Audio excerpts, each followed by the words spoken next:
अगर आप DDU university में पढ़ते हैं और आपको भी पंडित दीनदयाल उपाध्याय कंपलसरी सब्जेक्ट का पेपर देना है तो ये वीडियो को पूरा देखें।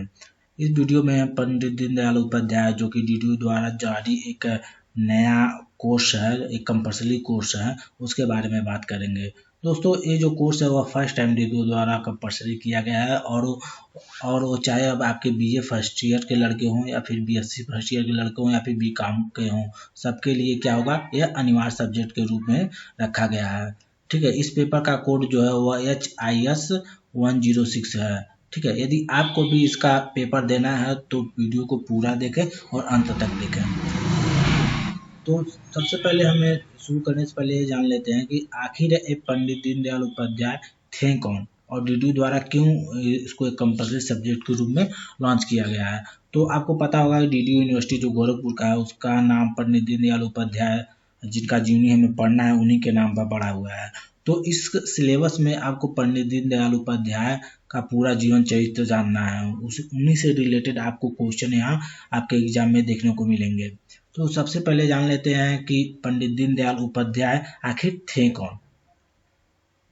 देखिए, किसी के भी जीवनी के बारे में पूरा पूरा जान लेना तो काफ़ी क्रिटिकल हो जाएगा और काफ़ी एक लंबा सिलेबस है यह, और आपके पास अमूमन इतना टाइम तो इतना पेशेंस होगा नहीं कि आप पूरा बैठ कर किसी के बारे में स्टडी करें।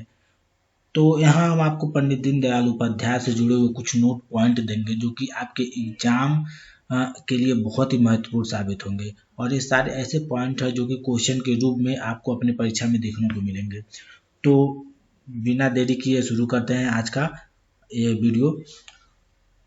दोस्तों, पंडित दीनदयाल उपाध्याय जो थे वह एक क्या थे, एक सामाजिक कार्यकर्ता थे। ठीक है, सामाजिक कार्यकर्ता थे, राजनीतिज्ञ थे, अर्थशास्त्री, समाजशास्त्री और इतिहासकार के साथ साथ एक पत्रकार के रूप में भी कार्यरत थे। ठीक है, इनका मुख्य जो संबंध है वो किससे है, स्वयं सेवक संघ से है। स्वयं सेवक संघ से इनका नाम जुड़ा हुआ है। और भारतीय जनसंघ जो कि वर्तमान में आपका भारतीय जनता पार्टी है, उसके संस्थापक सदस्यों में से एक माने जाते हैं। तो यहाँ से आपके लिए महत्वपूर्ण क्वेश्चन यह हो जाता है कि पंडित दीनदयाल उपाध्याय किस पार्टी से संबंधित थे। तो किससे थे, आपका भारतीय जनसंघ जो पार्टी थी, जो कि वर्तमान में भी भारतीय जनता पार्टी के रूप में कार्य करती है, उसी से संबंधित थे। इसके अलावा जो उपाध्याय जी जो थे वो क्या थे, वह भारतीय जनसंघ के अध्यक्ष के रूप में और मंत्री के रूप में भी कार्यरत थे। उसके अलावा अगर इनकी विचारधारा की बात किया जाए तो यह हिंदूवादी छवि के प्रचारक थे। आरएसएस के क्या करते, जीवन प्रयत्न क्या करते, एक समर्थक बने रहे, उनके प्रचारक बने रहे। दोस्तों, यहाँ आप देख पा रहे होंगे पंडित दीनदयाल उपाध्याय की एक तस्वीर आपके सामने दिख रही है। ठीक है, और यह क्या थे, मुख्य रूप से एक विचारक के तौर पर जाने जाते थे, समाजशास्त्री थे, इतिहासकार थे, पत्रकार थे। उसके अलावा इनका जो नाम था वह स्वयं सेवक संघ के चिंतक के रूप में उल्लेखित था। इसके अलावा अगर देखा जाए तो वो क्या थे, सनातनी विचारधारा के क्या थे, समर्थक थे। यहाँ कुछ की पॉइंट मैं कर रहा हूँ, ठीक है, जो कि आपके एग्जाम के लिए जरूरी हो जाते हैं। हाँ, उसके बाद हम देखेंगे कि पंडित दीनदयाल उपाध्याय का जन्म कहाँ हुआ था।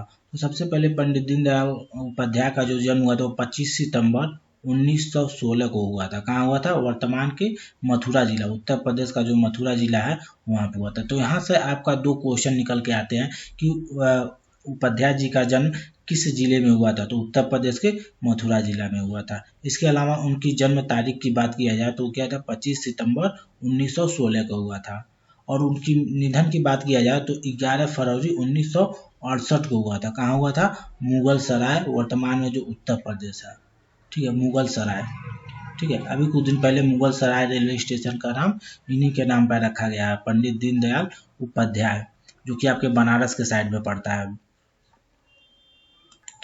पंडित दीनदयाल उपाध्याय के लिए बचपन की बात किया जाए तो उनके पिता का नाम जो था वो क्या था, भगवती प्रसाद उपाध्याय था। देखिए, एक क्वेश्चन ये भी आपका बन सकता है कि पंडित दीनदयाल उपाध्याय के पिताजी का क्या नाम था। तो उनके पिताजी का नाम क्या था, भगवत प्रसाद उपाध्याय। वो क्या थे, ठीक है, वो क्या थे, वो जैसलमेर रोड पे एक रेलवे स्टेशन हुआ करता था, वहाँ के स्टेशन मास्टर हुआ करते थे। ठीक है। और पंडित दीनदयाल उपाध्याय जो थे वो मात्र 3 वर्ष के थे, तभी उनके पिताजी का क्या हो गया, देहांत हो गया।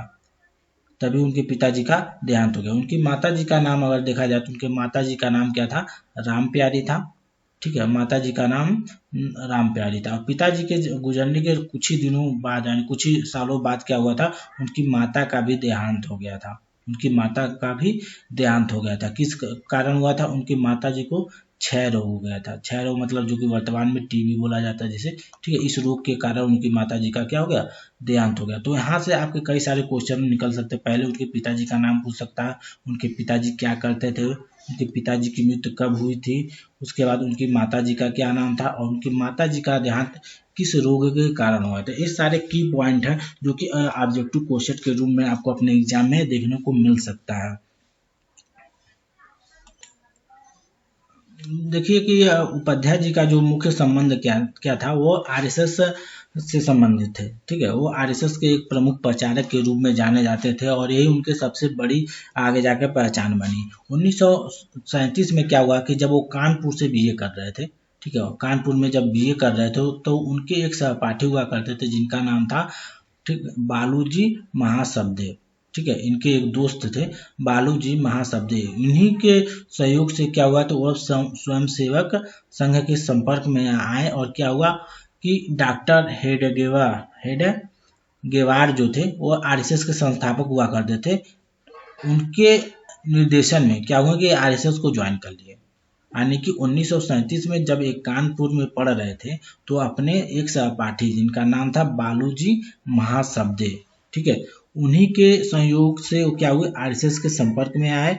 और जो आरएसएस के संस्थापक थे डॉक्टर हेड गेवार, ठीक है, उन्हीं के सानिध्य में क्या हुआ क्या हुआ कि वो आरएसएस को ज्वाइन कर लिए। और क्या, और आरएसएस ज्वाइन करने के बाद क्या किया, 2 साल का उन्होंने आरएसएस का प्रशिक्षण लिया। और प्रशिक्षण करने के बाद क्या हुआ कि आजीवन वो क्या आरएसएस के प्रचारक के रूप में कार्य करते रहे। तो यहाँ से सबसे बड़ा क्वेश्चन आता है कि उपाध्याय जी जो थे वह अपने किस मित्र के सहयोग से क्या हुआ आरएसएस ज्वाइन किए। तो क्या नाम था उनका, बालूजी महासबदेव। कहाँ पर हुआ था, तो कानपुर में 1937 में जब वह बीए कर रहे थे, कानपुर से बीए कर रहे थे। ये क्वेश्चन और भी यहाँ से भी बन सकता है कि उपाध्याय जी अपना फाइनल एजुकेशन यानी कि जो ग्रेजुएशन की डिग्री थी वो कहाँ से प्राप्त किए थे। तो कहाँ से प्राप्त किए थे, आपके कानपुर शहर से प्राप्त किए थे। इसके अलावा देखा जाए इनके राजनीतिक जीवन की बात किया जाए तो इसके लिए कुछ महत्वपूर्ण पॉइंट आपके सामने हैं।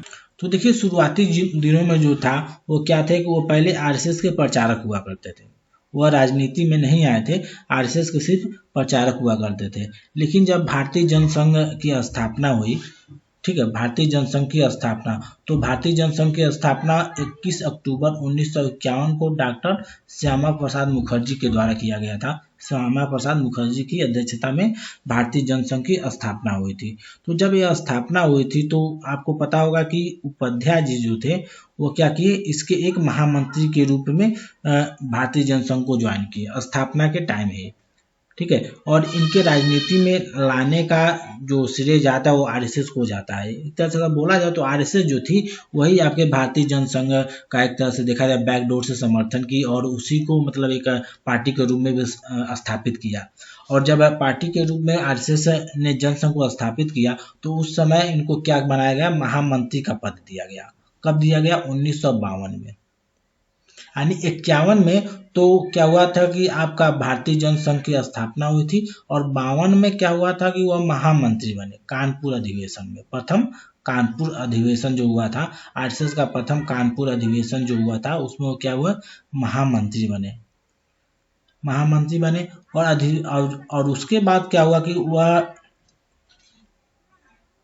और कानपुर में जो अधिवेशन हुआ था उसमें कुल 15 प्रस्ताव को पारित किया गया था और 15 में से 7 प्रस्ताव जो थे वो अकेले क्या थे, उपाध्याय जी ने क्या हुआ था, प्रस्तुत किया था, ठीक है।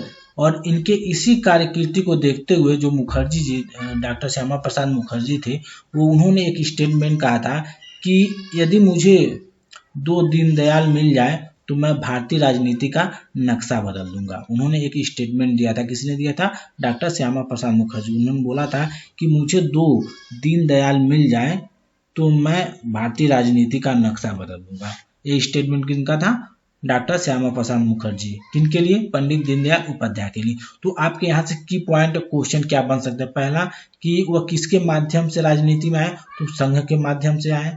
ठीक है। फिर आता है कि भारतीय जनसंघ की स्थापना किनके द्वारा की गई थी? तो डॉक्टर श्यामा प्रसाद मुखर्जी की अध्यक्षता में की गई थी। कब की गई थी? 21 अक्टूबर 1951 को की गई थी। अगला क्वेश्चन आपका यहाँ से बन सकता है कि कानपुर अधिवेशन कब हुआ था? तो आप कब हुआ था? 1952 में। ठीक है। और उसमें क्या उन्होंने कुल कितने प्रस्ताव पारित हुए? 15 हुए, जिसमें से 7 अकेले उपाध्याय जी द्वारा प्रस्तुत किए गए थे।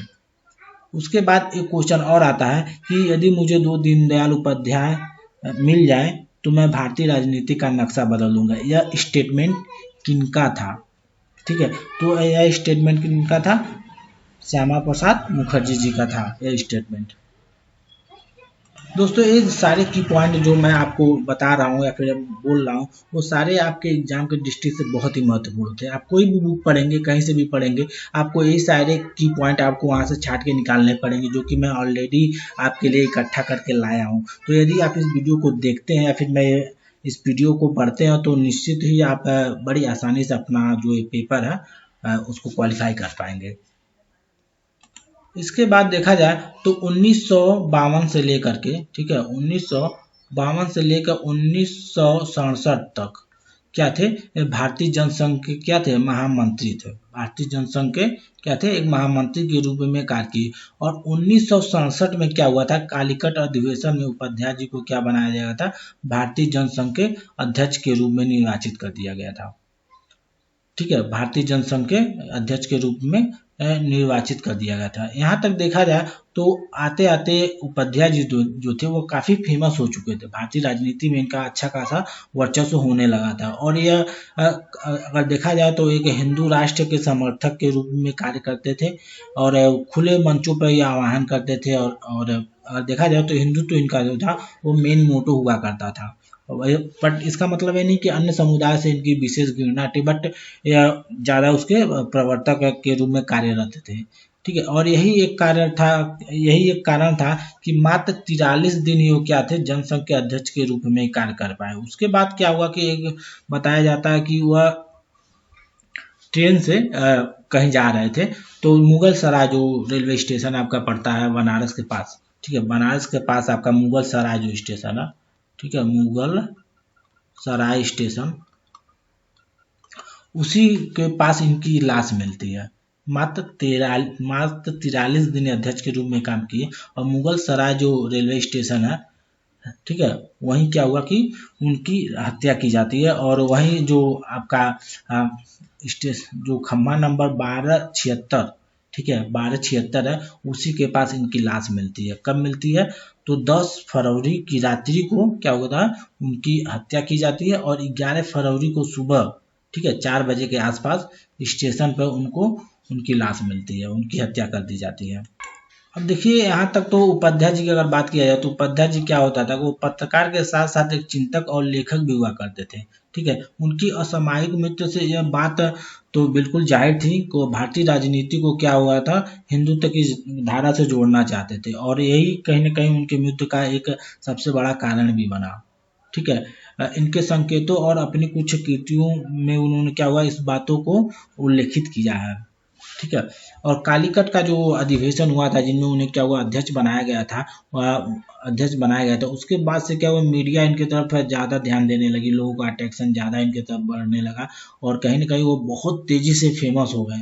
ठीक है। पूरे भारत में कहीं ना कहीं उनकी चर्चाएं बहुत व्यापक तौर पर होने शुरू हो गई थी और यही कारण था कि मात्र 43 दिन तक वो अध्यक्ष के रूप में कार्य किए और उसके बाद उनकी हत्या कर दी गई थी।